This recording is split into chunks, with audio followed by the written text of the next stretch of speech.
परमेश्वर की आदत में अगर आप खड़ा होना चाहते हैं तो अपने स्थान पे खड़े। जो भी बोझ आपके अंदर अगर है, आज कोई चिंता है, कोई परेशानी है, इससे पहले कि आप परमेश्वर की मर्जी में आए। उसका वचन कहता है कि बोझ से दबे परिश्रम करने वाले लोगों मेरे पास आओ, मैं तुम्हें विश्राम दूंगा। आइए उसके विश्राम को लेने के लिए उसके पास आए, अपने बोझों को उसके चरणों में रखें और कहें परमेश्वर आज मैं स्वतंत्र होकर तेरी आराधना करना चाहता हूँ। आज मेरी हर एक चिंता से, मेरी हर समस्या से, हर बीमारी से, हर डर से प्रभु मुझे स्वतंत्र कर, क्योंकि आपका वचन कहता है जहाँ परमेश्वर की आत्मा है वहाँ स्वतंत्रता है बेटा। आज जो आप हमारे बीच में उपस्थित हैं, क्योंकि आपने ही कहा जहाँ हम 2 या 3 आपके नाम से इकट्ठे होंगे वहाँ आप हमारे बीच में आएंगे। आज हम विश्वास करते हैं आपके वचन पे प्रभु, क्योंकि आपका वचन 138 में कहता है प्रभु जी भजन संहिता में कि आपने अपने नाम से ज्यादा अपने वचन को आदर दिया है पिता परमेश्वर। आप जो अपने वचन को पूरा करने वाले परमेश्वर है प्रभु, आज हमारे बीच में आइए। हम सभी के जीवनों पे अपना नियंत्रण लीजिए, इस सभा पे अपना नियंत्रण लीजिए, इस वेदर पे अपना नियंत्रण लीजिए पिता परमेश्वर। जो अभी घरों में है, जो अपने रास्तों में है पिता, उन सभी पे अपना नियंत्रण देकर प्रभु हम सभी के मनों को आज जो आपकी इच्छा भली है पिता हमारे लिए उसके अनुसार बदलने में मदद और सहायता कीजिए प्यारे पिता। हम अपने अपने जीवनों को प्रभु आपके हाथों में सौंपते हैं पिता, क्योंकि हम जानते हैं आपने ही हमसे कहा कि अपनी सारी चिंता दे, क्योंकि मुझे तेरा ध्यान है। धन्यवाद प्रभु, आप हमारा ध्यान करने वाले परमेश्वर, हमारी चिंता करने वाले परमेश्वर, हमारे बोझों को हर दिन उठाने वाले परमेश्वर आप है प्रभु जी। इससे हम आपके पास आते हैं, क्योंकि आपको छोड़कर कोई और परमेश्वर नहीं है प्रभु जी। आज लोगों आपकी का वचन कहता है दूध पिलाने वाली माँ भी अपने बच्चे को भूल सकती है, लेकिन आप अपने लोगों को भूलते नहीं है पिता, बल्कि अपने लोगों को संभालते हैं, अपने लोगों को बढ़ाते हैं पिता परमेश्वर। अपने लोगों की रक्षा करने वाले परमेश्वर पिता, हमारे देश की, हमारे परिवारों की रक्षा करने वाले परमेश्वर आप है प्रभु जी। इससे हम अपने अपने जीवनों को आपके अनुग्रह के हाथों में सौंपते हैं प्यारे पिता। आज आइए पवित्र आत्मा हम सभी के मनों को अपनी इच्छा के अनुसार बदलिए पिता परमेश्वर। धन्यवाद देते हैं परमेश्वर पिता, धन्यवाद यीशु मसीह, धन्यवाद पवित्र आत्मा, आपका स्वागत करते हैं अपने बीच में परमेश्वर पिता। थैंक यू जीसस, धन्यवाद यीशु, थैंक यू जीसस। सीखे तेरी अंदर सीखे तेरी अंदर बाबा बड़ी अंदर सीखे तेरी अंदर बाबा बड़ी अंदर सीखे तेरी अंदर सीखे तेरी अंदर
वो बातें जो आपके मन में है उसके मन तक पहुंचाने के लिए अपने मुखों को खोलिए इस समय, क्योंकि वचन कहता है मनुष्य रूप देखता है कि परमेश्वर की आंखें मनों पे लगी है। आज आपके मन में चलने वाली हर एक भावना को वो सुनने वाला, वो देखने वाला, उसको समझने वाला वो परमेश्वर। तो आइए अपने मन को खोल कर उसके सामने अपनी बातों को रखें इस समय पर। धन्यवाद परमेश्वर पिता, थैंक यू जीसस। सीखिरिया दरा बाबा बरिया दरा सीखिरिया दरा बाबा शीला दरा बाबा बरिया दरा सीखिरिया दरा सीखिरिया दरा बाबा। धन्यवाद यीशु मसीह, धन्यवाद परमेश्वर पिता, धन्यवाद परमेश्वर आपकी भलाई होगा, धन्यवाद आपकी सुरक्षा का पिता, धन्यवाद अच्छा स्वास्थ्य देने के लिए पिता, धन्यवाद प्रभु हमारी जरूरतों को पूरा करने के लिए पिता, धन्यवाद हमारी और हमारे परिवारों की, कलीसिया की, हमारे देश की सुरक्षा करने के लिए पिता परमेश्वर। अपने अनुग्रह में हमें बनाए रखने के लिए आपका धन्यवाद देते हैं पिता। हर दिन हमारा बोझ उठाकर हमें संभालने के लिए हम आपका धन्यवाद देते हैं पिता। कमजोरी में हमारा बल बनने के लिए हम आपको धन्यवाद देते हैं पिता। हमारी निर्बलताओं में हमें बलवंत करने के लिए हम आपका धन्यवाद देते हैं पिता। हमारी निराशा में मसीह जो महिमा की आशा है, हमें जागरूक होकर हर बार हमें संभाल लेता है पिता, उसके लिए हम आपका धन्यवाद देते हैं परमेश्वर पिता। आज हम आपको धन्यवाद की भेंट चढ़ाते हैं प्रभु, क्योंकि आपका वचन कहता है आप किसी और बलिदान से नहीं, केवल धन्यवाद के बलिदान से प्रसन्न होने वाले परमेश्वर है पिता। आज हम आपको धन्यवाद देते हैं पिता, क्योंकि आप हमारे धन्यवाद के योग्य परमेश्वर है पिता। धन्यवाद के साथ प्रभु जी ये सारी विनती प्रार्थना यीशु मसीह के नाम से मांगते हैं, आमीन आमीन। आइए तारीफ के साथ परमेश्वर की आराधना करेंगे।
आनंद का कारण ये कि प्रभु हमारे जीवन में है। शायद परिस्थितियां हमारे पक्ष में ना हो, शायद लोग हमारे पक्ष में ना हो, चाहे हमारा परिवार आज हमारे साथ ना हो, लेकिन परमेश्वर हमेशा हमारे साथ है। इसलिए उसको अपने आनंद का कारण बनाइए। जैसे एक जगह परमेश्वर का वचन कहता है कि प्रभु का आनंद एक ताकत है। आज उसके आनंद से अपने आप को मजबूत कीजिए, क्योंकि यीशु ने कहा संसार में तुझे कलेश मिलेगा, लेकिन ढाढ़स बातों में ने संसार को जीत लिया है। क्योंकि उसके साथ अगर हम जुड़े हैं तो हर परिस्थिति जो आज हमारे नियंत्रण से बाहर है, परमेश्वर के नियंत्रण के द्वारा आज वो वापस लौटेगी। उस पर भरोसा करके उससे अपने आनंद का स्रोत बनाइए, क्योंकि वो आपके आनंद में, जब आप उसमें आनंदित होंगे तो वो आपकी हर एक मन की इच्छा को समझकर पूरा करेगा। अगर आज आपने लोगों पे आंखें लगाई तो आप निराश होंगे भाई बहन। अगर आज आपने पैसे पे आंखें लगाई तो भी आप निराश होंगे। यहाँ तक कि अगर आपने माता पिता, बच्चों पे, भाई बहनों पे, कलीसिया में भी नजरें लगाई हैं तो भी आप निराश होंगे। क्योंकि प्रभु के अंदर अपने विश्वास के कर्ता और सिद्ध करने वाले यीशु पे अपनी आंखें लगा। आज हमारी आंखें गलत हैं, इसलिए हमारी प्रार्थनाओं में भी हम उन बातों को नहीं देख पाते जिन्हें हम देखना चाहते हैं। क्योंकि वचन कहता है विश्वास करने वाले को वो लज्जित नहीं करता, लेकिन भटके हुए मनों को, दूजिते मनों को वो आशीष नहीं दे सकता। इसलिए आइए अपने मन को परमेश्वर में लगा इस समय पर, उसके करीब आए, क्योंकि उसके पास आपकी सारी समस्याओं का उत्तर है। उसके पास वो सामर्थ्य है जो इन परिस्थितियों में आपको संभालेगी। इन परिस्थितियों में आपको खड़ा रखने की सामर्थ्य उसके पास। आइए उसके पास आने का चुनाव कीजिए। Thank you Jesus, thank you father, thank you.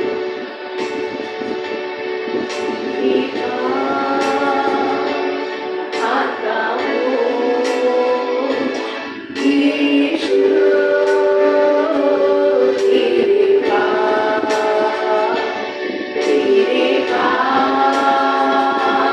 आता हूँ।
खुशी और गम में साथ हो तेरा, प्रारंभ और अंत में नाम हो तेरा, खुशी और गम में साथ हो तेरा, प्रारंभ और अंत में नाम हो तेरा।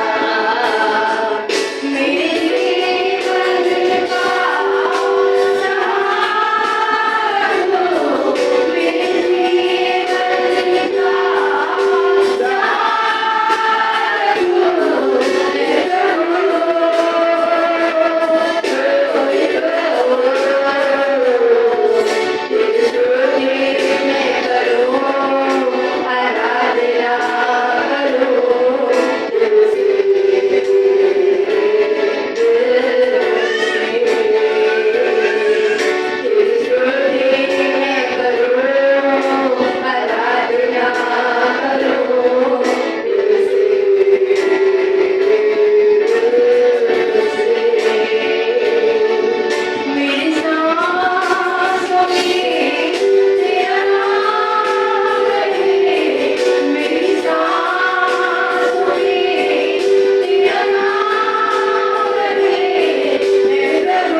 धन्यवाद देते हैं परमेश्वर पिता, आपकी उपस्थिति तो हमें छूती है पिता परमेश्वर, आपकी उपस्थिति तो हमें चंगाई देती है पिता परमेश्वर, आपकी उपस्थिति तो हमें प्रभु आपकी शांति से करती है पिता परमेश्वर, आपकी उपस्थिति तो हमारे मनों को परिवर्तित करती है पिता, उसके लिए हम आपका धन्यवाद देते हैं परमेश्वर पिता। आज पवित्र आत्मा मेरी और कलीसिया की सहायता कीजिए कि हम हर दिन आपकी उपस्थिति में बैठकर अंश अंश करके आपके पुत्र की समानता और स्वरूप में बदलने वाले बने पिता परमेश्वर। आज मदद मांगते हैं पवित्र आत्मा की सामर्थ्य पिता, हम सभी के आज गुनाहों को एक बार फिर से यीशु के नाम से क्षमा कीजिए पिता। इस आराधना में प्रभु आज हम जहाँ जहाँ आत्मा और सच्चाई को नहीं रख पाए पिता, वहाँ पे हमें क्षमा कीजिए प्यारे पिता। और आज आपकी आत्मा की सहायता से हमें आपको और गहराई से पुकारने में, और गहराई से आपके पास आने में, और गहराई से प्रभु आपकी इच्छा को अपने जीवनों में लेने में प्रभु मदद और सहायता कीजिए प्यारे। धन्यवाद के साथ प्रभु ये सारी विनती प्रार्थना हम सभी के प्रभु उद्धार करता प्रभु यीशु मसीह के नाम से प्रार्थना और मदद मांगते आमीन। एक बार फिर से गिफ्ट फैमिली सेंटर कलीसिया में आप सभी लोगों का स्वागत करते हैं जो ऑनलाइन के माध्यम से हैं, यूट्यूब, फेसबुक, जिस भी माध्यम से इस समय या आने वाले समय पे आप देखेंगे। आप सभी का वीडियो फैमिली सेंटर में हम स्वागत करते हैं। परमेश्वर आपको आशीष दें। आइए समय हम वचन की तरफ आगे बढ़ेंगे ताकि परमेश्वर आपके वचन के द्वारा भी आशीष दें। कलीसिया में उपस्थित हर एक व्यक्ति का भी हम स्वागत करते हैं। इस समय संडे स्कूल के साथ में आप संडे स्कूल टीचर के साथ बच्चे जो 12 साल से छोटे हैं वो इस समय पे जा सकते हैं।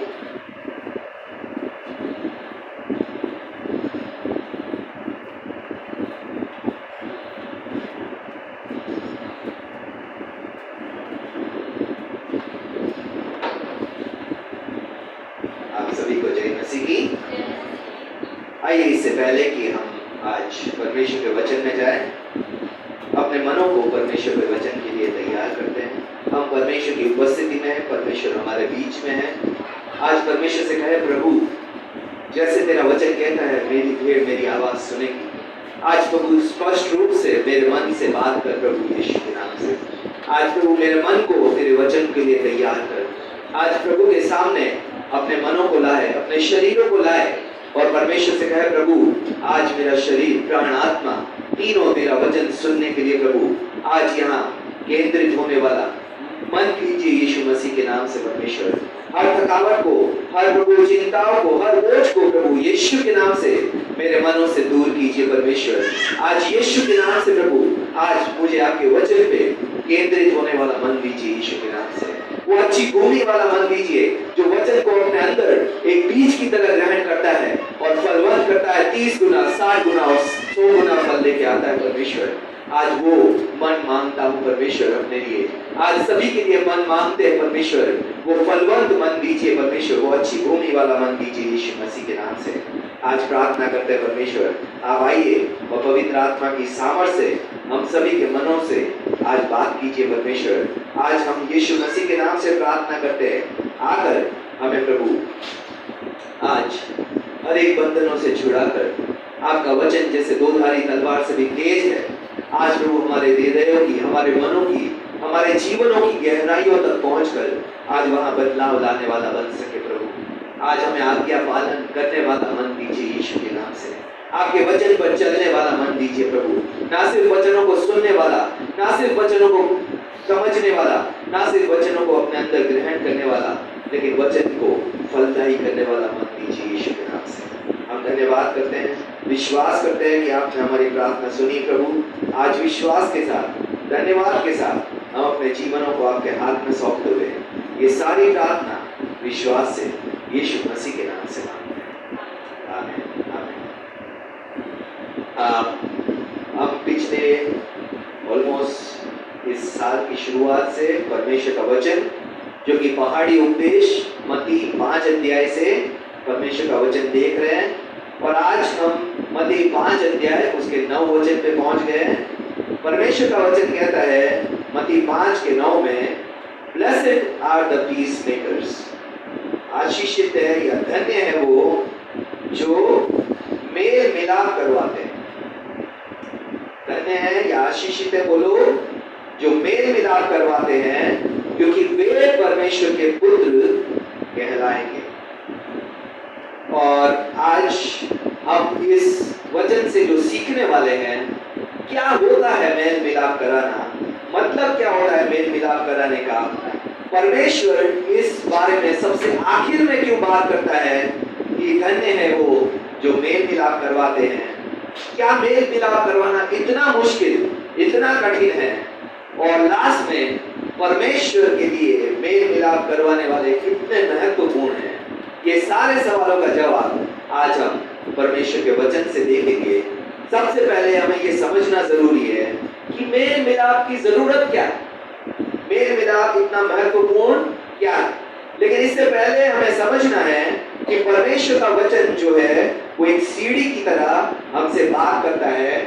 जैसे आप इस पिक्चर में देखेंगे, सबसे पहले हमने शुरुआत की थी, धन्य है वो जो मन के दीन है, वो पहला स्टेप था। अगर मन में दीनता नहीं है तो हम दूसरे स्टेप यानी कि अपने पाप का एहसास होना और उस पाप के लिए शोक करना, उस स्टेप पर नहीं पहुंच पाएंगे। और तीसरा नम्रता, जो कि परमेश्वर के हाथों के अंदर अपने आप को बीट करना, अपने आप को, अपने स्वभाव को नियंत्रण करना। चौथा हमने देखा था धार्मिकता के भूखे और प्यासे, परमेश्वर की राइचियसनेस के, परमेश्वर के सामने सही जीवन जीने के भूखे और प्यासे। बाद में हमने देखा था धन्य है वो जो दयावंत है, धन्य है वो जो मन के शुद्ध है, और धन्य है वो जो मेल मिलाप करवाने वाले हैं। आप सीधा 7वीं सीढ़ी पर कूद नहीं सकते। कोई भी आप में से और मुझ में से इतना अच्छा एथलीट नहीं है यहाँ से सीधा 7वीं सीढ़ी पे कूद जाए, और कोशिश भी करेगा या तो कपड़े फटेंगे या तो हाथ पैर टूटेंगे। क्यों? क्योंकि सीढ़ी एक के बाद एक भी जाती है। अगर हम पहली सीढ़ी पे जो कि मन की दीनता है, अगर हमने अभी तक अपने मनों को दीन नहीं किया है, हमने ये नहीं समझा है कि परमेश्वर के बगैर मैं परमेश्वर की इच्छा को पूरी नहीं कर सकता हूँ, मुझ में वो कुछ नहीं है जो परमेश्वर को खुश कर सके। जैसे पौलुस ने कहा, मेरे शरीर में कोई भी अच्छी चीज वास नहीं करती है। ये सबसे पहला कदम है परमेश्वर के सामने आशीषित होने का। अगर हम समझते हैं हम तो बहुत धार्मिक है, हम तो बहुत उपवास रखते हैं, हम तो बहुत प्रार्थना करते हैं, हम तो ये करते हैं, हम तो दशमांश देते हैं, तो हम फरीसी और सदूकियों की तरह परमेश्वर के राज्य से बाहर रह जाएंगे। आज घमंड हमें परमेश्वर के राज्य में एंटर करने से पहले स्टेप पे रोक देता है। मन की दीनता क्या है? मुझ में वो नहीं है कि मैं परमेश्वर को खुश कर सकूं। मेरे पास कुछ नहीं है जिसको देकर मैं परमेश्वर और अपनी दुश्मनावट को, परमेश्वर और अपने बीच के पाप को हटा सकूं। मेरे पास कुछ भी नहीं। और ये पहला कदम था। शोक करते हैं अपने पापों को देखना, अपनी गलतियों को पहचानना और उसके लिए दुखी होना कि मैं चाहते हुए भी अपने आप को इस पाप करने से रोक नहीं सकता। तीसरा नम्रता, परमेश्वर के हाथों के अंदर अपने आप को लीन करना, कहना परमेश्वर मैं अपने जंगली स्वभाव से तुझे खुश नहीं कर सकता, परमेश्वर जैसा तू चाहता है वैसे जीवन जीना चाहता हूँ। धार्मिकता के भूखे और प्यासे, परमेश्वर मैं तुझसे रिश्ता सही करना चाहता हूँ, तुझसे तेरी इच्छा को पूरा करना चाहता हूँ, मैं तेरी तरह दया करना चाहता हूँ, तेरी तरह लोगों के पापों को, अपराधों को क्षमा करना चाहता हूँ। मन की शुद्धता चाहता हूँ, जो मैं पिछली बार समझा था कितना मुश्किल है मन को शुद्ध रखना। और आज हम देखने वाले हैं धन्य है जो मेल मिलाप करवाने वाले। और ये सबसे मुश्किल कदम है। क्यों? आज हम समझेंगे सबसे मुश्किल कदम क्यों है। क्योंकि अगर हमें, जैसे यहाँ पे एक पहाड़ का पिक्चर दिया है, उसका नाम है माउंट एवरेस्ट। कितनों ने नाम सुना? माउंट एवरेस्ट इस दुनिया में, इस पृथ्वी पे सबसे ऊंचा शिखर है। उससे ऊंचाई पे इस संसार में कुछ भी नहीं। लेकिन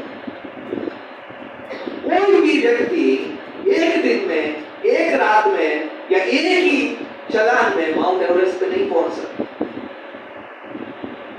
ठीक है?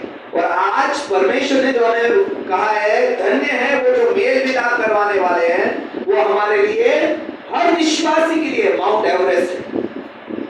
और आज चढ़ना आसान नहीं है। आपको पता होगा कितने लोग, कितने जीवन अपने लाइफ को खत्म करते गए चढ़ते चढ़ते, ठीक है। और अगर इस मैप में आप देखेंगे तो इस मैप में सबसे पहले आपको बेस कैंप, यानी कि बेस कैंप दो है, एक भूटान देश में है और एक नेपाल देश में है, ठीक है। वहां से आपको अपने आप को चढ़ाई के लिए अपने शरीर को तैयार करना शुरू करना पड़ता है। बेस कैंप में आपको थोड़ी देर रुकना पड़ता है, अपने शरीर को उस ऊंचाई जो कि 17,000 फुट है उसके लिए तैयार करना पड़ता है, क्योंकि हमारा शरीर इतनी ऊंचाई पे रहने के लिए तैयार नहीं। और कुछ हजार फीट के बाद ऑक्सीजन खत्म हो जाता है और हमें ऑक्सीजन के सिलेंडर लेकर चलना पड़ता है अगर हमें ऊपर पहुंचना। आज माउंट एवरेस्ट की चढ़ाई जैसे आसान नहीं है, आज मेल मिलाप की सेवकाई आसान नहीं है। आज हम समझे कि क्यों मेल मिलाप करवाना इतना मुश्किल है। जैसे माउंट एवरेस्ट में 1 2 3 4 5 6 7 करके रुक कर आपको चढ़ना पड़ता है। कोई भी व्यक्ति एक दिन में नहीं चढ़ सकता, कितना भी अच्छा पहाड़ चढ़ने वाला हो। या तो वो मृत्यु को प्राप्त होगा या तो वो सांस के फूलने से मर जाए। आज हमें भी याद रखना है, आज जो हम सीखने जा रहे हैं वो इतना आसान नहीं है। क्यों इतना आसान नहीं है? क्योंकि भजन संहिता 55 अध्याय 9 वचन कहता है, दाऊद कहता है, हे प्रभु उनको सत्यानाश कर, उनकी भाषा में गड़बड़ी डाल दे, क्योंकि मैंने नगर में उपद्रव और झगड़ा देखा है। क्या देखा है नगर में? उपद्रव और झगड़ा। पूरा शहर उपद्रव से और झगड़ों से भरा हुआ है। और आज हम पूछेंगे अपने आप से, क्यों दाऊद ने शहर में हिंसा और झगड़ा और उपद्रव देखा? क्यों? क्योंकि हर एक परिवार में हिंसा और झगड़ा और उपद्रव शामिल है। कोई कह सकता है मेरे परिवार में नहीं? हर एक परिवार में हिंसा, उपद्रव और झगड़ों से भरा हुआ परिवार है। आज हम पूछे अपने आप से, क्यों हमारा परिवार हिंसा, उपद्रव और झगड़ों से भरा हुआ है? क्योंकि उसका जवाब है हमारे मनों में हिंसा, कलह, उपद्रव और अशांति।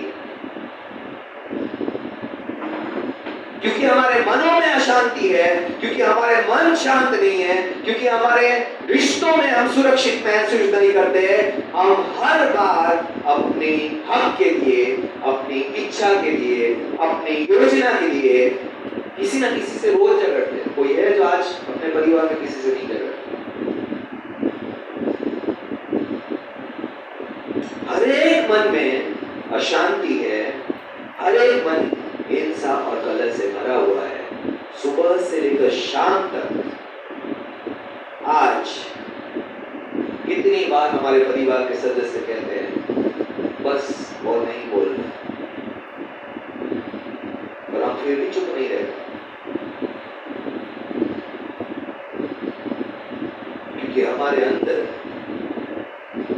तूफान चल रहा है, विचारों का एक तूफान चल रहा है, और जिससे हमारे शब्द बाहर आते ही रहते हैं, आते ही रहते हैं, आते ही रहते हैं, और एक हद तक हमारे परिवार वाले सहते हैं, फिर वो भी उबल पड़ते हैं और झगड़े शुरू हो जाते हैं। आज हर एक दिल टूटे रिश्तों पर विलाप कर रहा है। कोई कह सकता है मेरे जीवन में एक भी टूटा रिश्ता है?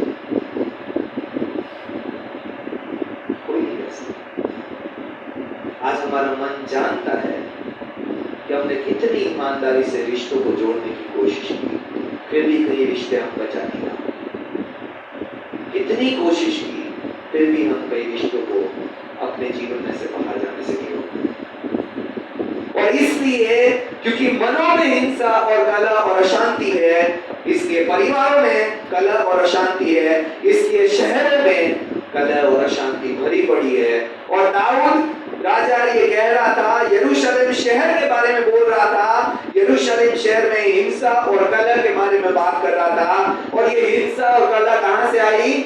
आक्रमणकारियों से नहीं आई थी, सेनाओं से नहीं आई थी, बाहर के लोगों से नहीं आई थी, लेकिन परमेश्वर के अपने लोगों से हिंसा और कलह शुरू हुआ। आज दाऊद राजा के जीवन में हिंसा और कलह कहां से आई थी? उसका खुद का पुत्र अबशालोम उसके विरुद्ध उठ खड़ा हुआ था। उसने अपने ही परिवार के सदस्यों के साथ व्यभिचार किया, अपने ही पिता की रखेलियों के साथ। वो सारे देश के सामने देखते हुए सोया। उसने अपने ही पिता के विरोध में बलवा कर दिया और कहता है, मैं राजा बनूंगा, अपने पिता से बेहतर राजा मैं बनूंगा। मुझे पावर चाहिए, मुझे ताकत चाहिए, मुझे पैसा चाहिए, मुझे वो सारा कुछ सम्मान चाहिए जो मेरे पिता को मिल रहा है। उसका खुद का बेटा उसके विरोध उठ खड़ा हुआ है और इस वजह से दाऊद का परिवार बिखर गया, रिश्ते बिगड़ गए। और आज हमारा परिवार भी कोई बाहर वालों से नहीं टूटा।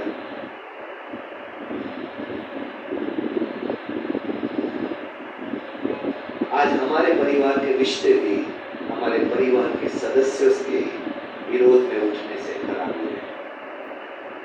बाहर वालों ने खराब किया, दोष दे सकते हैं, इसने बढ़ता है, उसने बढ़ता है, ठीक है। हमारे में कहावत है, जब तक अपना सिक्का खरा हो तो हम दुनिया के साथ लड़ सकते हैं, अपना ही सिक्का खोटा हो तो हम किसी के साथ लड़ नहीं सकते। आज हमारे ही परिवार के सदस्य हमारे विरोध में उठ खड़े होते हैं। शैतान जानता है कि सबसे ज्यादा नुकसान हमारे, जिससे हम सबसे ज्यादा प्यार करते हैं, वही हमें पहुंचा सकता है। और इसलिए शैतान जो करता है, हमारे ही परिवार के सदस्य के कारण दाऊद का मन अपने ही परिवार के सदस्य के कारण पीड़ा से भरा हुआ था। भजन संहिता 55 के 12 में लिखा है, जो मेरी नाम दराई करता है वो शत्रु नहीं था, मेरा अपना था। शत्रु होता तो मैं क्या करता? उसको सह लेता, उसको मार देता, उससे लड़ाई कर सकता था, उसको खून कर सकता था, उसका गर्दन काट सकता था, सब कुछ कर सकता था। लेकिन मैं ये सब नहीं कर सकता क्योंकि मुझसे लड़ने वाला मेरा ही अपना है, मेरा ही परिवार का सदस्य, मेरा ही खून है, मेरा ही बेटा है। जो मेरे विरुद्ध बड़ाई मारता है वो मेरा बैरी नहीं है, नहीं तो मैं उससे छिप जाता। वो जानता था, क्योंकि उसका बैरी जो राजा साउल था, पूरी सेना के साथ दाऊद राजा को नहीं पकड़ पाया, लेकिन उसके अपने बेटे उसको हराया। उसके बेटे से वो लड़ना भी नहीं चाहता। परंतु वो तो तू ही था जो मेरी बराबरी का मनुष्य, मेरा परम मित्र, मेरी जान पहचान का, मेरा सबसे क्लोजेस्ट रिलेटिव।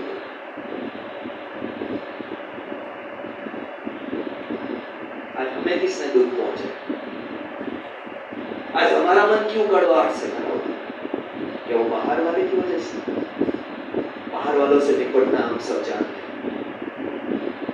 हमारा प्रॉब्लम ये है कि जो हमें दुख पहुंचाता है वो हमारा अपना है, जिससे हम प्यार करते हैं, जिसको हम दुश्मन की तरह व्यवहार नहीं कर सकते, जिससे लड़ते लड़ते हम हार मानना पसंद करते हैं, उनसे जीतना पसंद नहीं करते। आज ये हमारी प्रॉब्लम है।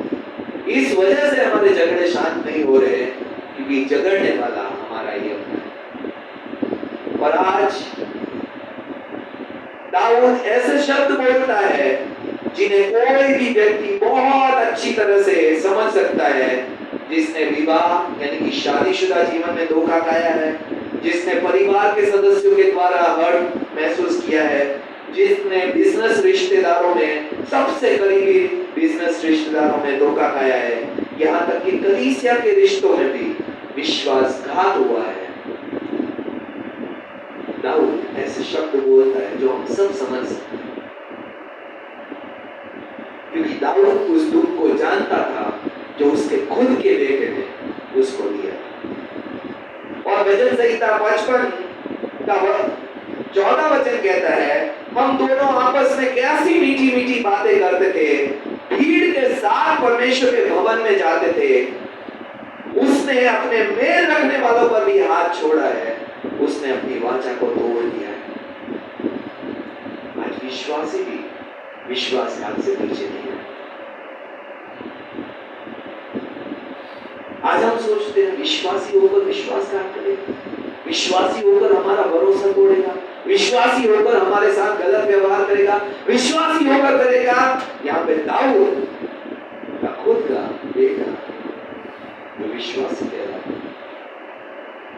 जिसके साथ वो परमेश्वर के भवन में जाना पसंद करता, जिसके साथ वो परमेश्वर की आराधना करना, मीठी मीठी बातें करना, समय बिताना पसंद करता था, उस व्यक्ति ने उसके साथ विश्वासघात किया।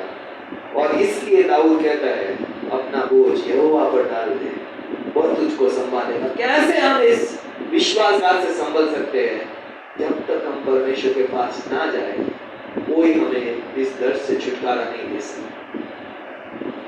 और जब तक मेरे पास्टर कहा करते थे, अगर आपके मन में चोट है तो आप किसी और के मन में सांत्वना नहीं ला सकते, क्योंकि आपके मन में चोट है, आप जहां भी जाओगे आप किसी ना किसी मन में चोट ही लेके जाओगे, अपने शब्दों के द्वारा, अपने कार्यों के द्वारा, अपने एक्शन के द्वारा, क्योंकि आप खुद चोट खाए हुए हो। एक चोट खाया हुआ दूसरों को चोट ही दे सकता। इसलिए आज मेल मिलाप बहुत मुश्किल है, क्योंकि हर एक मन चोटों से भरा हुआ है, हर एक परिवार चोटों से भरा हुआ है। आज उस मुश्किल परिस्थिति में परमेश्वर कहता है, मैं चाहता हूं कि तुम वो आशीषित लोग बनो जो मेल मिलाप करवाए रिश्तों में, क्योंकि संसार भरा हुआ है आग लगाने वालों से, संसार भरा हुआ है आप दोनों के रिश्तों को तोड़ने के लिए बहुत सारे बैठे हैं। रिश्ता जोड़ने वाला, मेल मिलाप करवाने वाला, दोनों को शांत करवाने वाला आज कोई नहीं है संसार में। है कोई? आपको कोई मिला? जिसके पास आप गए उसने आपके रिश्तों को खराब करने के लिए काम किया।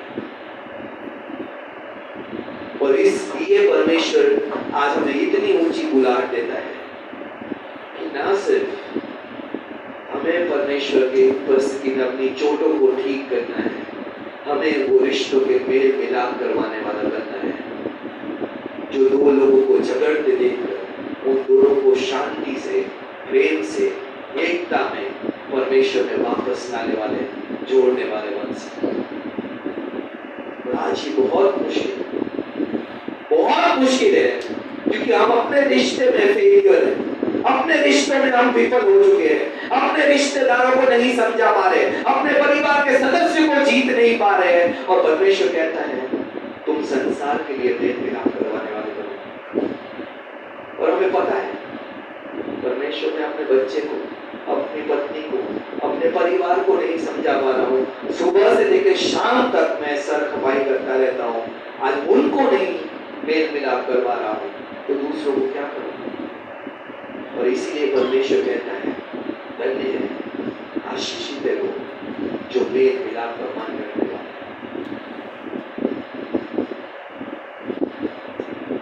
आज हर एक विश्वासी ने रिश्तों को तोड़ने वालों का अनुभव किया है, जिसने जाना कि आपके रिश्ते खराब है और आग में घी डालकर पूरा नाश करने का कोशिश माना पड़ा है संसार। लेकिन ऐसे मुश्किल परिस्थितियों में परमेश्वर में मेल मिलाप करवाने वाले बुलाहट के साथ बुलाता है। और थॉमस वॉटसन नाम के एक विश्वासी ने लिखा, उसने एक बहुत अच्छी तरह एक चित्र बनाया। उसने कहा शैतान मनुष्य के मनों में कलह की यानी कि झगड़ों की आग जलाता है और फिर उस आग के पास खड़ा होकर अपने हाथों को खुशी से तापता है। शैतान मनुष्य के मनों में कलह की या झगड़ों की आग जलाता है, फिर उस आग के पास खड़ा होकर अपने हाथों को खुशी से तापता है। कभी आपने सोचा आपके झगड़ों से फायदा किसको होता है?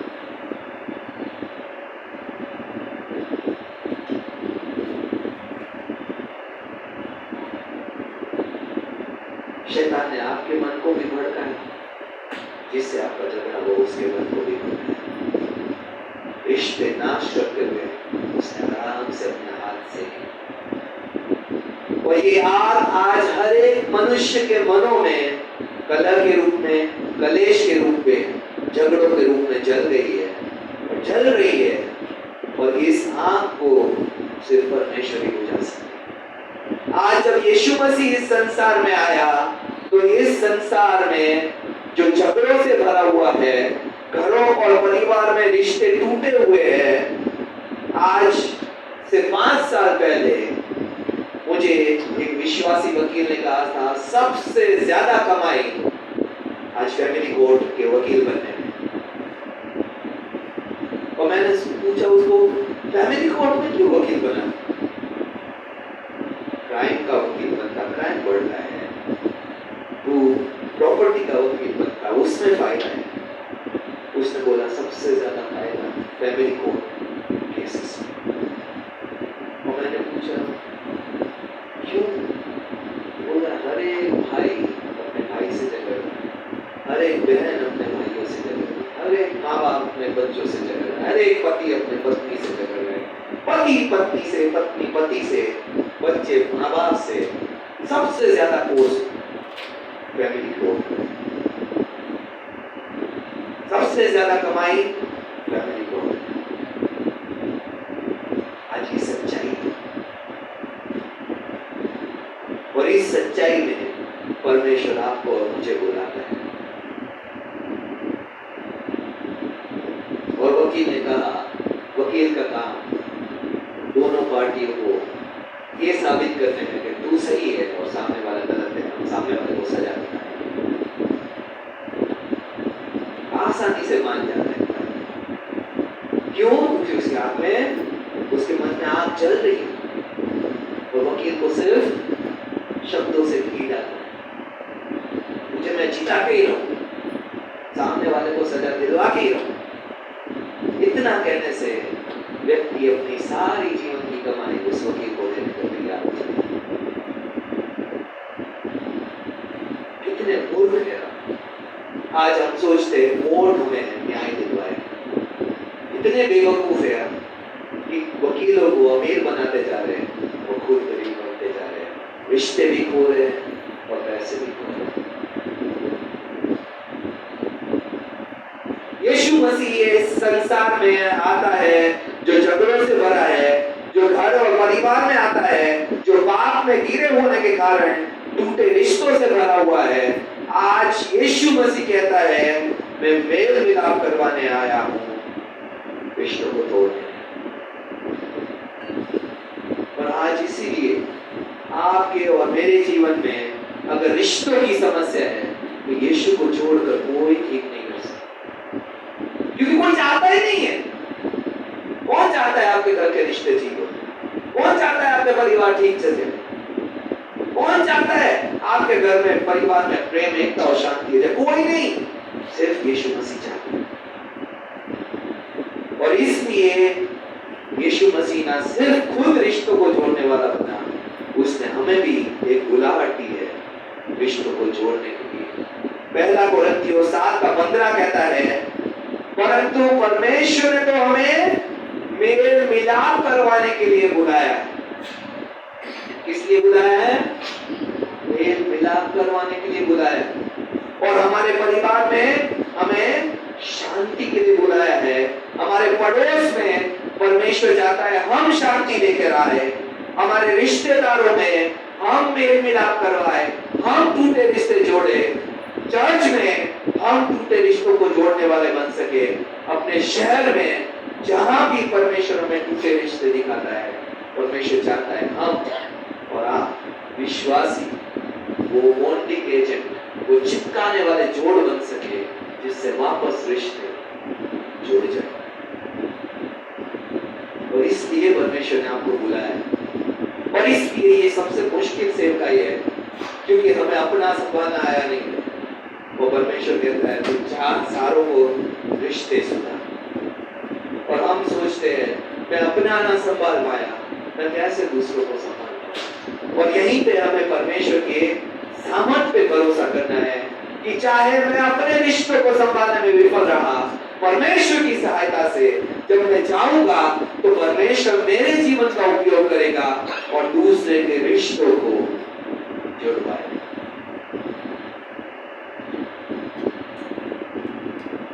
पहला कुरिन्थियों 7:15, इसलिए परमेश्वर के साथ रहकर मेल मिलाप करवाना ऑप्शन नहीं है। आज अगर हम विश्वासी होते हुए जानते हैं कि इसका मन में इसके विरोध में कुछ है और इसके मन में इसके विरोध में है और हम उन दोनों के मनों को भड़काते हैं तो हम परमेश्वर की संतान नहीं हो सकते, क्योंकि ये काम शैतान का है। रिश्ते तोड़ना, रिश्तों को भड़काना, रिश्तों का नाश करने का काम शैतान ने शुरू किया है और वो करता आया है। और आप और मैं अगर रिश्ते तोड़ने वाले बन रहे हैं तो हम परमेश्वर की संतान नहीं हो रहे। इसलिए परमेश्वर का वचन कहता है जो मेल मिलाप करवाते हैं वो परमेश्वर के बेटे और बेटी कहलाएंगे, परमेश्वर की संतान कहलाएंगे, क्योंकि हमारा परमेश्वर रिश्तों को भड़काने वाला नहीं है, रिश्तों को एक करवाने वाला परमेश्वर है। और आज इसलिए मैं किसी उसको विश्वासी नहीं मान सकता जो दूसरों को किसी के भी विरोध में भड़का दे, उसे मैं विश्वासी नहीं मान सकता, उसे परमेश्वर का वचन विश्वासी नहीं मान सकता, क्योंकि वो कहता है धन्य है, आशीषित है जो मेल मिलाप करवाते हैं वो मेरे बेटे कहलाए। आज अगर आपने और मैंने रिश्तों को खराब किया है तो हम परमेश्वर की संतान कहलाएंगे। सच है। चाहे आप कितना भी अपने आप को आत्मिक दिखा दो, कितना भी प्रार्थनाएं कर दो, कितने भी वचन कोड कर लो, अगर हमने रिश्तों को भड़काया है तो हम परमेश्वर की संतान नहीं हो सकते, हो ही नहीं सकता। क्योंकि परमेश्वर का स्वभाव में, परमेश्वर के वचन में, परमेश्वर के कार्यों में कहीं भी रिश्ते भड़काने वाला काम है ही नहीं। कहां से आया हमारे अंदर ये काम? कहां से सीखा हमने? कहां से सीखा? जो शैतान से, जो रिश्तों को पहले से तोड़ दिया है, जो दूसरों के रिश्तों को भड़का कर अपने हाथ सेकता है। इसलिए परमेश्वर ने हमें मेल मिलाप के लिए बुलाया है। शांति स्थापित करना, मेल मिलाप कराना हमारे लिए चॉइस है ही नहीं, हमारी बुलाहट है। आज अगर हम ये नहीं कर पाते तो हम अपने आप को परमेश्वर की संतान कभी भी साबित नहीं कर सकते, चाहे हम कितना भी आत्मिक दिखा लें। बुलाहट है, इसलिए परमेश्वर जानता है कि आप और मैं कर सकते हैं। परमेश्वर कभी ऐसी बुलाहट नहीं दे सकता जो आप और मैं करना सकते। हम जहां भी जाए, जहां भी लड़ाई झगड़ा देखे, जहां भी हिंसा देखे, जहां भी कलह देखे, जहां भी एक दूसरे के मनों में, एक दूसरे के विरोध में आज कड़वाहट देखे, हमारा काम है कि उस कड़वाहट को हटाकर रिश्तों को ज्वाइन करने वाले, रिश्तों को जोड़ने वाले बन सके। परमेश्वर हमें इसलिए वहां ले जाकर रखा है कि उस रिश्तों को हम जोड़ने वाले बन सके। परमेश्वर हमें शांति स्थापित करने के लिए बुलाता है, झगड़े बढ़ाने के लिए नहीं। नीति वचन 12:20 कहता है बुरी युक्ति करने वाले के मन में छल रहता है, परंतु मेल की युक्ति करने वालों के जीवन आनंद से भरे होते हैं। फिर से मैं बोलता हूं, बुरी युक्ति करने वाले के मन में छल रहता है, मेल की युक्ति करने वालों के मन में, जीवन में आनंद भरा होता है। आज जिस दिन आपका और मेरा मन योजना बनाने लगेगा, इसके और इसके रिश्ते खराब है, मैं जाऊंगा, मैं इससे बात करूंगा, मैं इससे बात करूंगा, मैं दोनों को साथ लाऊंगा, मैं उस रिश्तों को जोड़ूंगा, उसी दिन से परमेश्वर आपके मन को आनंद से भरने लगेगा। क्योंकि आपके मन ने योजना बनाई जो परमेश्वर की ओर से आशीषित है। आपके मन ने सोचा कि मैं इस दोनों के रिश्तों को शांति करवाता, आपके मन ने सोचा कि मैं इन दोनों में सुलह करवाता, मैं आपके मन ने सोचा कि कैसे मैं इसको समझाऊं, कैसे इसको समझाऊं और कैसे इस रिश्ते को जोड़ूं। तब से परमेश्वर आपके मन में खुशी से भर देगा। और आज अगर हमारे मन में खुशी नहीं है विश्वासी होने के बाद, तो कहीं ना कहीं हमने अपनी बुलाहट को पूरा नहीं किया, हमने रिश्तों को भड़काने का काम किया। और आज परमेश्वर फिर से हमें हमारे मनों को आनंद से भरना चाहते हैं। परमेश्वर के विश्वासी होने के बाद हमारे लटके हुए चेहरे कभी परमेश्वर की योजना का हिस्सा नहीं। आज हमारे जीवन में कितनी भी समस्या हो, आज हमारे मास्टर कहा करते थे विश्वासी के दो चेहरे होते हैं, एक परमेश्वर के सामने रोता और लटका हुआ, एक संसार के सामने हंसता हुआ और उत्साहित हुआ। और आज मैं देखता हूं विश्वासियों के ये दो चेहरे में से लोगों के सामने लटके मुंह लेके पहुंच जाएंगे, लोगों के सामने अपनी समस्या लाएंगे, लोगों के सामने रोएंगे, परमेश्वर के सामने सब सही है, मैं तो दशवांश देता हूं, मैं तो ये करता हूं, मैं तो वो करता हूं। परमेश्वर के सामने घमंड और संसार के सामने रोता हुआ चेहरा। हमेशा जब तक परमेश्वर के सामने हमारा चेहरा रोता है, हम संसार के सामने हंसने वाले नहीं होते। आज हमारे लटके हुए चेहरे इसलिए नहीं कि हमारे जीवन में समस्या है, आज हमारे लटके हुए चेहरे इसलिए कि उस समस्याओं के समाधान के लिए हम परमेश्वर के पास नहीं, लोगों के हाथ लगाए।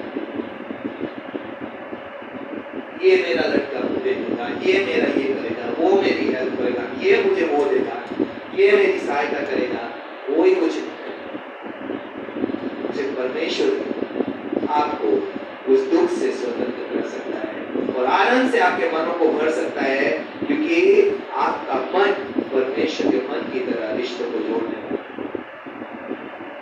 अगर हम विश्वासी के रूप में जीवन में आनंद को खो रहे हैं, तो कहीं ना कहीं हमने विश्वासी के रूप में अपनी बुलाहट पे ध्यान देना छोड़ दिया। आज फिर से मैं आप सभी को उत्साहित करना चाहूंगा, अपने आप को भी टूटे हुए रिश्तों को सोचिए, कहाँ है टूटे रिश्ते, कहाँ हमारे परिवार में टूटे, कहाँ हमारे रिश्तेदारों में टूटे, कहाँ हमारे आस पड़ोस में बोलचाल भी बंद हो गई। आज मैं उस रिश्तों को जोड़ना चाहता हूँ। प्रभु मुझे योजना दे, प्रभु मुझे शब्द दे, मैं जाऊंगा, मैं रिश्तों को, आज मैं उसकी समस्या सुनूंगा, मैं जाके उसके मन को शांत करूंगा, मैं जाके उसको रिश्ते जोड़ने के लिए उत्साहित करूंगा। जिस दिन आपने ये तय कर लिया, आपके मन, आपके जीवन परमेश्वर के आनंद से भर जाएंगे, क्योंकि आपका मन और जीवन वो काम करना चाहता है जो परमेश्वर चाहता है।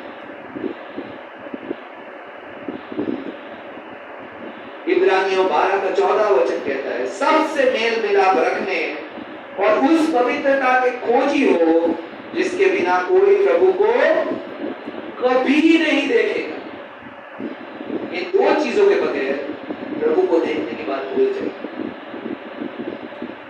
रिश्तों में मेल मिलाप करवाने वाला मन और पवित्रता भरा मन अगर नहीं है, तो मत सोचिए कि मैं ये करके परमेश्वर के पास आ जाऊंगा, परमेश्वर मेरे लिए ये कर देगा, परमेश्वर वो प्रार्थना को उत्तर दे देगा। आज जब तक हमने मन पाप से नहीं हटाया और मन रिश्ते तोड़ने की जगह जोड़ने पे नहीं लगाया, तब तक हम परमेश्वर को नहीं देखेंगे। नहीं देखेंगे तो क्या मतलब है? परमेश्वर से कुछ भी प्राप्त नहीं करेंगे हम। आज हमें ये दोनों बातों को अपने जीवन से लागू करना शुरू करना है कि कैसे मैं अपने जीवन के पाप से हटूं, कैसे मैं अपने मन को, अपने शरीर को, अपने शब्दों को, अपने देखने को, अपने सुनने को पवित्र बनाऊं और कैसे मैं रिश्तों को जो टूटे हुए हैं उनको जोड़ने की योजना करूं। और बिना मेल मिलाप और बिना पवित्रता के वचन कहता है कोई कभी भी प्रभु को नहीं देखेगा। क्या आज हम टूटे रिश्तों को जोड़ने वाला मन रखते हैं?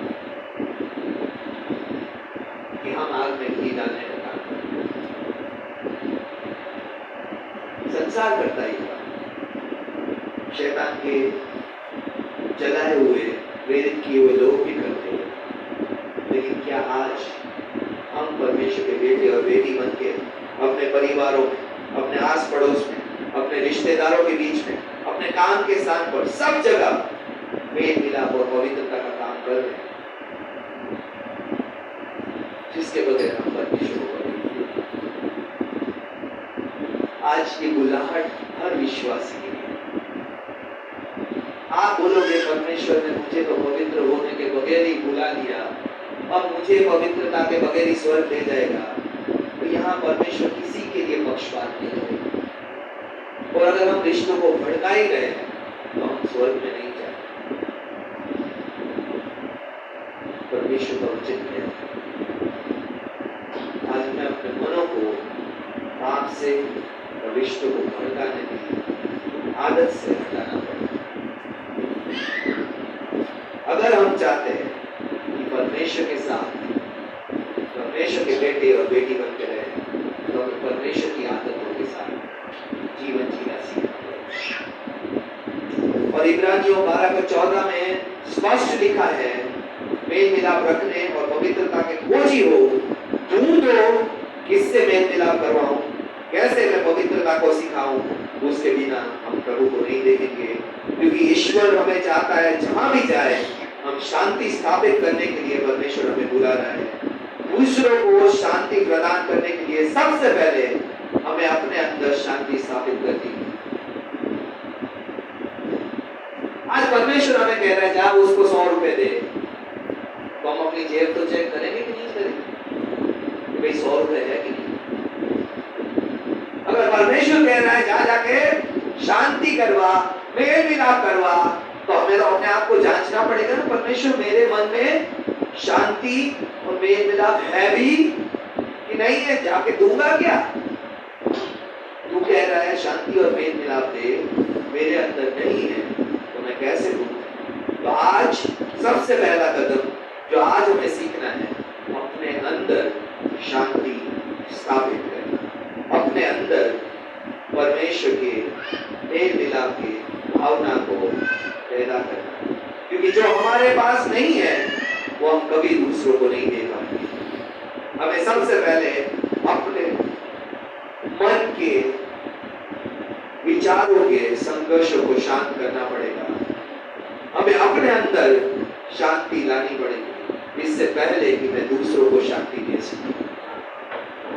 नहीं तो हमारे अंदर आग जल रही है, हम वहां जाके आग ही लगा के आए, इतना भी कोशिश करें हम लगा के आग ही आए, क्योंकि अंदर आग ही भरी पड़ी है, अंदर चोटें भरी पड़ी है, अंदर गालियां भरी पड़ी है, अंदर लोगों के विरोध में काम भरा पड़ा है, लोगों के प्रति ईर्ष्या भरी पड़ी है।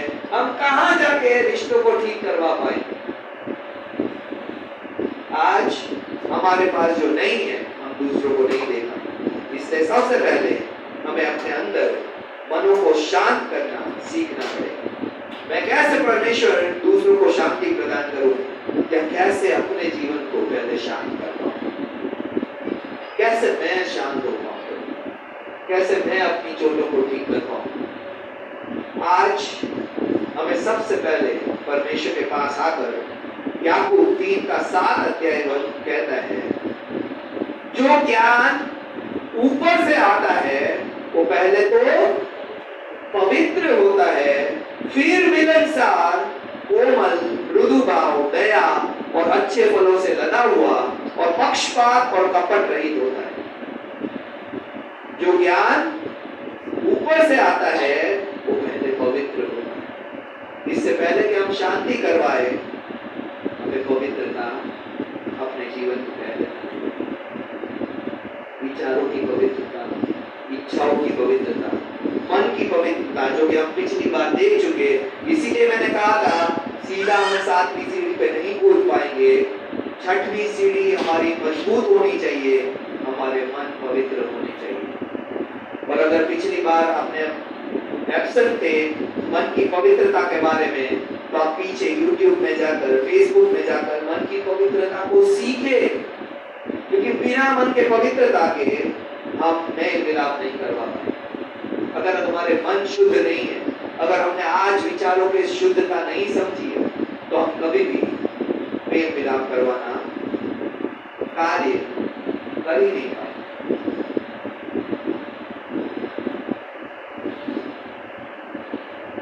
मेरी बेटी पुरानी मूवी देख रही थी, उसमें उसका दोस्त उसको बोलता है जा जाके मेरे रिश्ते की बात कर, और वो उस रिश्ते की बात करने जाता है और उसकी सारी बुराइयां एक एक करके निकाल के कहता है।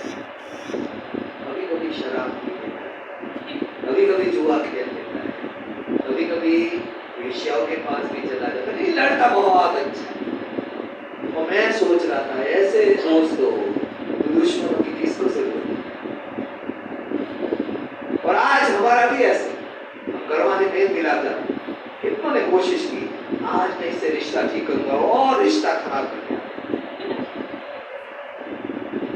सोचा था मैं जा रहा हूं आज मैं ठीक करके आऊंगा, कैसे भी करके माफी मांग के पैर पकड़ के कैसे भी करके रिश्ता ठीक कर लूंगा, और खराब करके और गाली देके और झगड़ा करके और उल्टी सीधी बातें करके आते। क्योंकि अंदर की आंख को शांति नहीं किया, करने गए थे मेल मिलाप और आंख भड़का गई। और इसलिए मन की पवित्रता बहुत जरूरी है। इससे पहले कि हम परमेश्वर से रिश्ते ठीक करवाने जाए, इसलिए याकूब 4 अध्याय 1 वचन और 2 वचन कहता है तुम में लड़ाइयां और झगड़े आते कहां से? सवाल पूछ रहा है याकूब, तुम में लड़ाइयां और झगड़े कहां से आते? वचन कहता है क्या उन सुख विलास से नहीं जो तुम्हारे अंगों में लड़ते भिड़ते? आज हमारे अंदर पहले लड़ाई शुरू होती है। मुझे ये चाहिए, मुझे वो चाहिए, मुझे वो भी चाहिए, मुझे ये भी चाहिए, मुझे ये भी चाहिए, मुझे वो भी चाहिए। कैसे लाऊंगा? मैं इसको मांगूंगा, मैं इससे मांगूंगा, इससे छीनूंगा, इसको ले लूंगा, इसके चुरा के ले लूंगा। हम योजनाएं बनाते हैं क्योंकि हमारे अंदर ही इच्छाएं लड़ रही, उन सुख विलासों से नहीं जो तुम्हारे अंगों में लड़ते भिड़ते हैं। तुम लालसा रखते हो और तुम्हें मिलता नहीं, तुम हत्या और डाह करते हो, तुम्हें कुछ प्राप्त नहीं हो सकता। तुम झगड़ते हो, लड़ते हो, तुम्हें इसलिए नहीं मिलता कि तुम क्या नहीं करते? परमेश्वर से नहीं मांग रहे हो।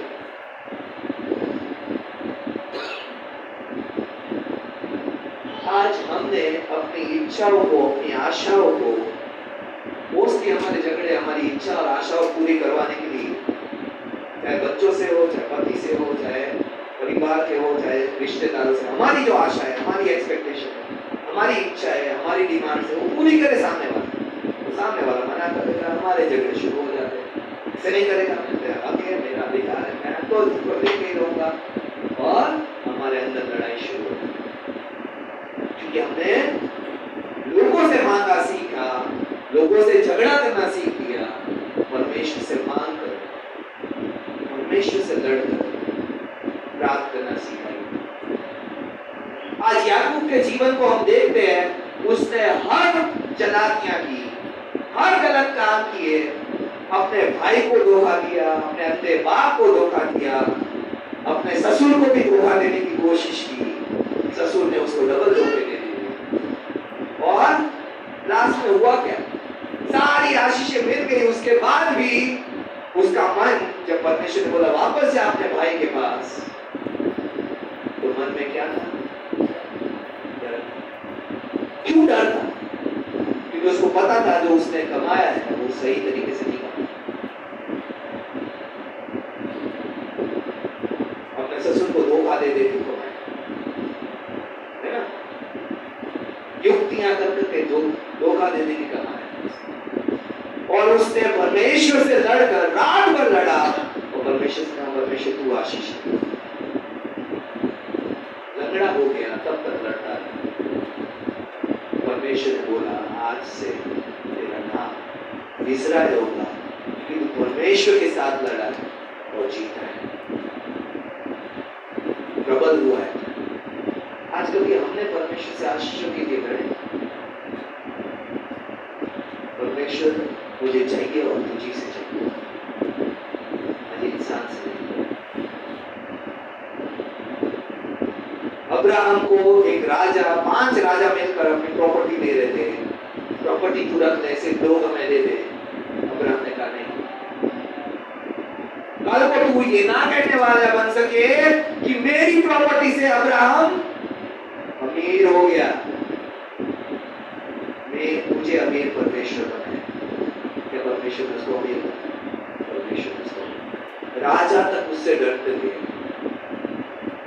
5 राजाओं के साथ 300 सेवक लेकर अपने घर के, जो कि सैनिक नहीं थे, लड़कर जीत गया। राजा भी उससे डरा, क्योंकि वो जानता था कि मेरी आशीष परमेश्वर से आती। अपने भतीजे को बोला, जा तू पहले ले ले। कोई चुनाव देता है अपने से छोटों को, जा तू चुन ले। तो भतीजे ने सबसे अच्छा जगह चुन लिया। दूसरा अच्छा चुनते तो हमारे अंदर तो हाय इतना अच्छा चुन लिया, और मेरे उसमें क्या बचा? ये जंगल और पहाड़। अब्राहम ने बोला, परमेश्वर मेरी आशीष तुझसे। तो परमेश्वर ने कहा, क्योंकि तूने उसको चुनाव दिया, अब से जो जमीन तुझे दिख रही है वो मैं तुझे दूंगा। लूत को जमीन नहीं मिली परमेश्वर की ओर से, क्योंकि लूत ने अपना भाग खुद चुना। परमेश्वर उसे देता है जो खुद अपना नहीं चुनता। परमेश्वर के भरोसा। आज हम में लड़ाइयां और झगड़ा कहां से आता है? क्योंकि हम सोच रहे हैं जब तक इंसान हमें नहीं देगा, हमें नहीं मिलने वाली। प्रॉपर्टी के झगड़े हमें सोचते हैं भाई देगा, बहन देगा, माँ देगी, बाप देगी, तभी हमें प्रॉपर्टी मिलेगी। सोचते कि नहीं सोचते? किराएदार हर एक सोचता से प्रॉपर्टी। और जब हम विश्वासी मास्टर के रूप में एक विश्वासी के घर में गए और उसके बेटे ने भाग कर शादी की थी ऐसी लड़की से जो कि अपने माँ बाप की इकलौती लड़की थी, और बोला उसकी सारी प्रॉपर्टी हमारे पास आ जाएगी, हमारी प्रॉपर्टी। और मुझे बोलते हैं, मास्टर जी दिल्ली में सही तरीके से प्रॉपर्टी नहीं बना सकते, सही कमाई से प्रॉपर्टी नहीं बना सकते, किसी का छीन के, किसी का मार के, किसी का हत्या के, किसी का कब्जा करके ही आपकी प्रॉपर्टी बना सकते। और मैंने बोला, प्रभु इसको मैं कैसे समझाऊं कि जो परमेश्वर देता है उसमें वो दुख नहीं मिला, क्योंकि परमेश्वर का वचन कहता है हर भली आशीष परमेश्वर की ओर से आती है और परमेश्वर उसमें दुख नहीं मिला। और मैंने तब परमेश्वर से प्रार्थना की, परमेश्वर मैं इसका मुंह तेरी सही तरीके से मिली हुई प्रॉपर्टी के द्वारा, आशीष के द्वारा बंद करना चाहता। उस दिन पहली बार मैंने प्रार्थना की, परमेश्वर तू प्रॉपर्टी देना था कि मैं इसको गवाही दे सकूं कि सही तरीके से दिल्ली में प्रॉपर्टी बना सकते, सही कमाई से बना सकते, सही रास्ते से आप प्राप्त कर सकते हैं, क्योंकि परमेश्वर कभी भी गलत तरीके से आशीष नहीं देता, दुख नहीं मिला, छीना जब्ती नहीं करवाता। आज हम में झगड़े कहां से आ रहे हैं? हमें अपने आप को जांचना। क्या हमारे अंदर भी अभिलाषा है जो लड़ भिड़ रही है? आज हम लोगों से लड़ भिड़ रहे हैं क्योंकि हम चाहते हैं वो करे जो मैं चाहता हूं, बजाय कि वो जो परमेश्वर चाहता। आज हम परमेश्वर के सामने अपने मनों को शांत करने वाले बन सके, परमेश्वर के पास आकर कहे, परमेश्वर मैं हर चीज मांगूंगा तो तुझसे मांगूंगा। आज हम अपनी आंखें और आशाएं अगर परमेश्वर पे लगा लेते हैं तो हमारे मनों में शांति और चोटों से चंगाई आना तय। और अगर नहीं लगाते तो हमारे जीवन में आगे भी चोटें लगती रहेगी और आगे भी या भड़कती रहेगी, क्योंकि इस आग का कोई अंत नहीं, क्योंकि हमारी इच्छाओं का अंत नहीं। अगर हमें परमेश्वर से मांग कर आशीषित होना सीखें, तभी हम रिश्तों में शांति लाना सीखें। आज हम अपने आप को जांचें, परमेश्वर के सामने अपने आप को लाएं। आज हमारे मनों में भी चोटें हैं, आज परमेश्वर से कहें, प्रभु आज मैं अपने चोट खाए हुए मन को तेरे पास लाता हूं। आज हमारे जीवनों में भी झगड़े हैं, हमारे जीवनों में भी अशांति है, हमारे जीवनों में भी आज पारिवारिक संघर्ष है, पारिवारिक रिश्ते टूटे हुए हैं। आज हम अपनी आशा है अपने परिवार से हटाकर परमेश्वर के लगाने वाले बन सकें। आज हम दूसरों के साथ अपनी आशाएं थोपने से ज्यादा हम परमेश्वर से लड़कर अपनी आशीषें पाने वाले बन सकें। अगर हमें इस कलह की आग को शांत करना है, अगर हमें इस झगड़ों की आग को शांत करना है, तो हमें परमेश्वर से मांग कर आशीषें देना सीखना ही पड़ेगा। आज जितनी बार परमेश्वर आपको और मुझे दिखा रहा है, हमने लोगों से मांगा, नहीं मिलने पर हमने उनसे झगड़ा किया। आज परमेश्वर से कहे, परमेश्वर माफ कर। आज मैंने लोगों से मांगना और उनसे झगड़ा करके छीनना, जबरदस्ती करना सीख लिया। लेकिन प्रभु आज मुझे याकूब की तरह तुझसे लड़ना, तेरे साथ प्रभु आशीषों के साथ लड़ाई करना, तुझसे प्रभु आशीष पाना, तब तक लड़ते रहना जब तक तू हमें आशीषित ना करे। परमेश्वर मुझे सिखा। और आज अगर हम ये कहना चाहते हैं तो परमेश्वर की उपस्थिति में खड़े होकर परमेश्वर के सामने अपने मनों को, अपने जीवनों को लाकर कहे, परमेश्वर आज से मैं प्रभु मेल मिलाप करवाने के प्रति पहला कदम अपनी समस्याओं को, अपने जीवन को, अपनी आशाओं को तेरे सामने लाकर तुझसे लड़ना, तुझसे मांगना सीखना चाहता हूँ। परमेश्वर आज मेरी सहायता करे। परमेश्वर आज मैंने लड़ाई की, परमेश्वर हर आशीष के लिए मैं लड़ा, हर पैसों के लिए, हर प्रॉपर्टी के लिए, हर आशाओं के लिए लड़ा। परमेश्वर मैंने ना पाया प्रभु, लेकिन आज मैं तुझसे लड़ना सीखना चाहता हूँ परमेश्वर, क्योंकि तेरा वचन कहता है प्रभु कि हर भली आशीष, हर प्रभु भली चीज ज्योतियों के परमेश्वर से, स्वर्ग से आती है, और वो उसमें दुख नहीं मिलाता। आज वो उसमें कलह नहीं मिलाता, आज वो उसमें झगड़े नहीं मिलाता है। आज परमेश्वर से लड़ना सीखें, परमेश्वर के पास अपनी आशाओं को लेकर पहुंचे और याकूब की तरह कहे, परमेश्वर तू मुझे आशीष दे। परमेश्वर मैं तब तक लड़ता रहूंगा, तब तक तुझसे मांगता रहूंगा परमेश्वर, जब तक तू मुझे देगा नहीं। परमेश्वर आज मनुष्य के सामने नहीं प्रभु, आज मेरा रोना, आज मेरी प्रार्थना है, आज मेरा मांगना प्रभु मनुष्य के सामने नहीं होगा प्रभु। आज से मैं तेरे सामने मांगूंगा, तेरे सामने रहूंगा, तुझसे प्राप्त करूंगा प्रभु। आज परमेश्वर के पास आए और प्रभु परमेश्वर से लड़कर अपनी आशीषों को मांगना सीखें, ताकि हम एक समय आए जब हम अपनी चोटों को भी ठीक कर सके और दूसरे रिश्तों को भी ठीक करने वाले बन सके। आइए इस समय का सर्च के साथ आराधना और प्रार्थना के समय में जाते हैं, प्रार्थना करते रहे, परमेश्वर से मांगते रहे जिस बारे में परमेश्वर आपसे बात कर रहे हैं।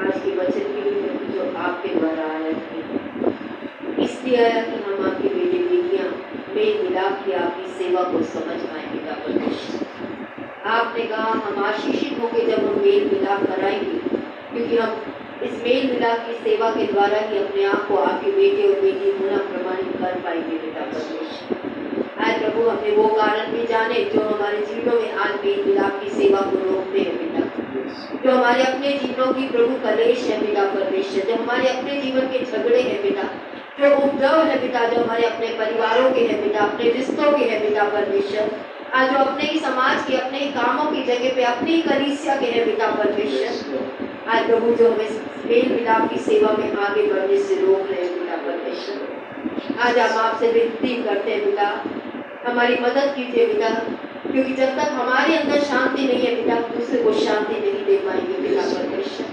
जब तक हमारे अंदर प्रभु आज वो प्रभु मेल मिलाप नहीं है बेटा परमेश्वर, तब तक हम दूसरों का मेल मिलाप नहीं करा पाएंगे बेटा परमेश्वर। आज आपसे प्रार्थना और सहायता मांगते यीशु के नाम से बेटा।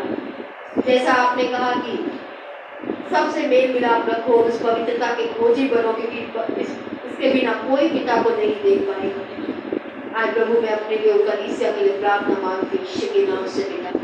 ऑनलाइन के माध्यम से जुड़े हुए अपने भाई बहनों के लिए प्रार्थना मांगती प्रभु जी। आज हमें पवित्रता का खोजी बनने में पिता परमेश्वर अपने जीवन को हर पाप से अलग करके आपके साथ अपने रिश्तों को सही करने में मदद और सहायता कीजिए पिता। आज हमें अपने पड़ोस में, अपने परिवार में, अपने रिश्तेदारों में, अपने कलीसिया में पिता लोगों के रिश्तों को एक दूसरे के साथ सही करवाने में हमारी मदद और सहायता कीजिए प्यारे पिता। आज प्रभु हमें आपसे अपनी आशीषों के लिए लड़ने के लिए प्रभु हमारे मनों को तैयार कीजिए प्यारे पिता। जैसे याकूब ने हमें सिखाया पिता कि हमारे बीच में झगड़े, कलेश, दाह, ईर्ष्या, द्वेष ये कहाँ से आ गए? हमारी खुद की विलास से भरी हुई, प्रभु स्वार्थ से भरी हुई इच्छाओं के कारण जो हमारे अंगों में आज भी लड़ते और झगड़ते हैं पिता परमेश्वर। लेकिन आपने हमें सिखाया पिता, हमें मिलता इससे नहीं है क्योंकि प्रभु आज हम आपसे नहीं मांगते हैं पिता परमेश्वर। आज हमने लोगों से मांगा पिता परमेश्वर, लड़ के मांगा पिता, झगड़ के मांगा, चिल्ला के मांगा प्रभु, दोष लगा के मांगा, लेकिन आपसे मांगना नहीं सीखा पिता परमेश्वर। जैसे याकूब ने भी चालाकियों से तो मांगा पिता, लेकिन परमेश्वर पिता आपसे लड़कर नहीं मांगा पिता परमेश्वर। आज मैं अपने लिए और कलीसिया के लिए आपसे विनती करती हूँ प्रभु, आज हमें आपसे लड़कर सीखकर आशीषित होना सिखाइए पिता परमेश्वर।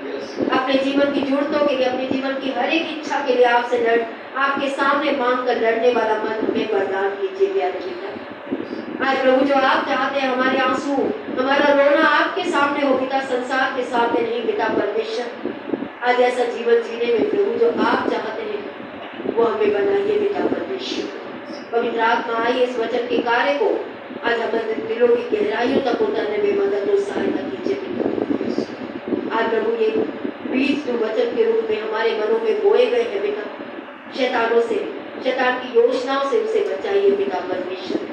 आज कटीलेपन से पिता परमेश्वर इसकी रक्षा कीजिए मेरे पिता। पथरीलेपन को जो हमारे अंदर सख्तपन है प्रभु, सीख कर भी सिर्फ ज्ञान में रखने वाला स्वभाव, अपनाने की तरफ परिश्रम ना करने वाले गलत स्वभाव से भी जो कठोरता है हमारे अंदर, उससे भी हमें स्वतंत्र करके पिता आज इस वचन रूपी बीज को 30 गुना, 60 गुना, 100 गुना फैलाने में हम सभी की मदद और सहायता कीजिए पिता। धन्यवाद के साथ प्रभु अपने आप को और कलीसिया को आपके लोगों की सुरक्षा में इन प्रार्थनाओं को आपके सम्मुख लाते हुए प्रभु जी, और जो प्रार्थनाएं प्रभु आज यहाँ पे उपस्थित हर एक जीवन ने आपसे मांगी है पिता, उन प्रार्थनाओं को भी आपके पास लाते हुए ये सारी प्रार्थना हम सभी को उद्धार करता और प्रभु यीशु मसीह के नाम से प्रार्थना करते हैं, आमीन। आप सब बैठ सकते हैं सभी पर। आइए सभी कलीसिया के अनाउंसमेंट की तरफ आगे बढ़ेंगे।